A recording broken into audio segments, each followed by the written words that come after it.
Historia de la filosofía, por Nicolás Abagnano. Volumen 1, 105, parte primera. Filosofía antigua. Capítulo 14. El epicureísmo. 101. La ética. La ética epicúrea es, en general, una derivación de la cirenaica. La felicidad consiste en el placer. El placer es el principio y el fin de la vida feliz, dice Epicuro. El placer es, en efecto, el criterio de la elección y de la aversión. Se tiende al placer, se huye del dolor. Es el único criterio con el cual valoramos todos los bienes. Pero hay dos clases de placeres. El placer estático, que consiste en la privación del dolor, y el placer en movimiento, que consiste en el gozo y en la alegría. La felicidad consiste solamente en el placer estático o negativo, en el no sufrir y no agitarse, y se define, por tanto, como ausencia de turbación y ausencia de dolor. El significado de estos dos términos oscila entre la liberación temporal del dolor de la necesidad y la ausencia absoluta del dolor, en polémica contra los cirenaicos, que afirmaban la posibilidad del placer. Epicuro dice explícitamente que la cumbre del placer es la simple y pura destrucción del dolor. Este carácter negativo del placer impone la elección y la limitación de las necesidades. Epicuro distingue las necesidades naturales de las inútiles. Entre las necesidades naturales las hay necesarias e innecesarias. De las naturales y necesarias, algunas son necesarias para la felicidad, otras para la salud del cuerpo, otras para la vida misma. Solo los deseos naturales y necesarios deben satisfacerse, los demás deben abandonarse y rechazarse. El epicureísmo quiere, por tanto, no el abandono al placer, sino el cálculo y la medida de los placeres. Conviene renunciar a los placeres que originan un dolor mayor y soportar incluso largamente los dolores que originan un placer mayor.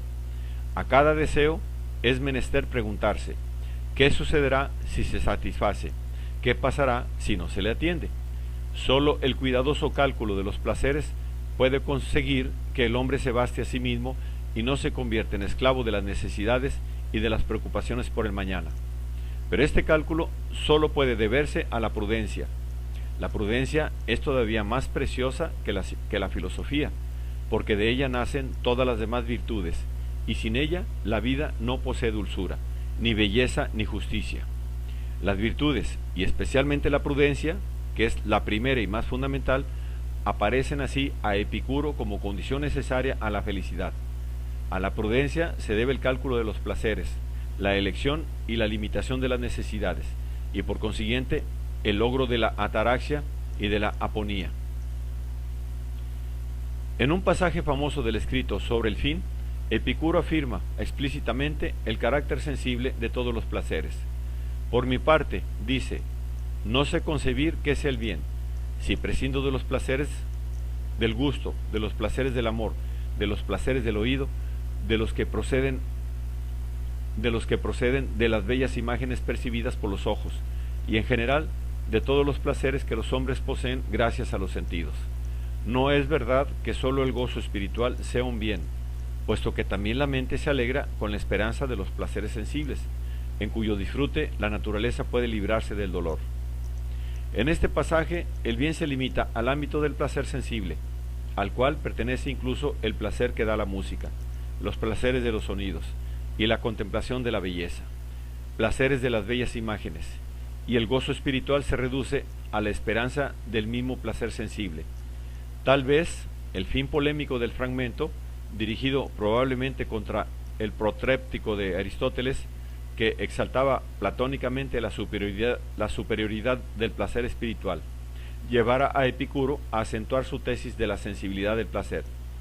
Pero resulta claro que esta tesis se desprende necesariamente de su doctrina fundamental, que hace de la sensación el canon fundamental de la vida del hombre, que el verdadero bien no sea el placer violento, sino el estable de la aponía y de la ataraxia.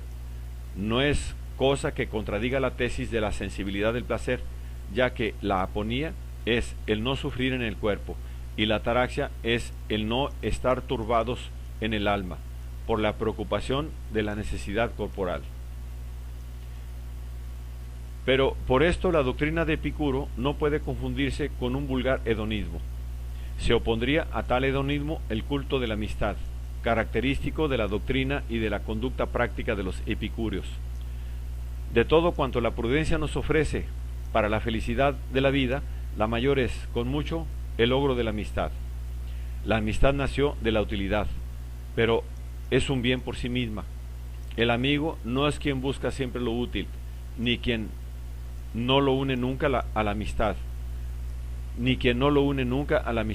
ya que el primero considera la amistad como un tráfico de ventajas, y el segundo destruye la confiada esperanza de ayuda que constituye gran parte de la amistad. Se opondría también a dicho hedonismo la exaltación de la prudencia. Sería ciertamente mejor, según Epicuro, que la fortuna hiciera siempre próspera a la prudencia, pero es siempre preferible la prudencia desafortunada a la insensatez afortunada. Aunque la justicia sea sólo una convención que los hombres han establecido entre sí para utilidad común, esto es, para evitar el hacerse daño recíprocamente, es muy difícil que el prudente se deje llevar a la comisión de una injusticia, aun estando seguro que su acto permanecerá oculto y que por tanto no le acarreará ningún daño. Quien haya alcanzado el fin del hombre, aunque nadie esté presente, será igualmente honrado. La actitud del epicúreo ante los hombres en general queda definida en la máxima: es no sólo más bello, sino también más placentero hacer el bien que recibirlo.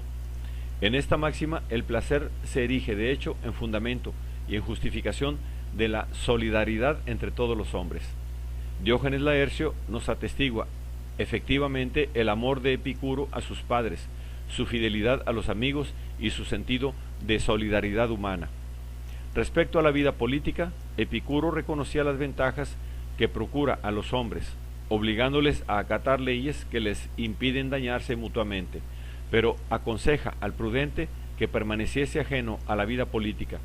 Su precepto es: vive escondido. La ambición política solo puede ser fuente de turbación y por consiguiente obstáculo a la consecución de la ataraxia.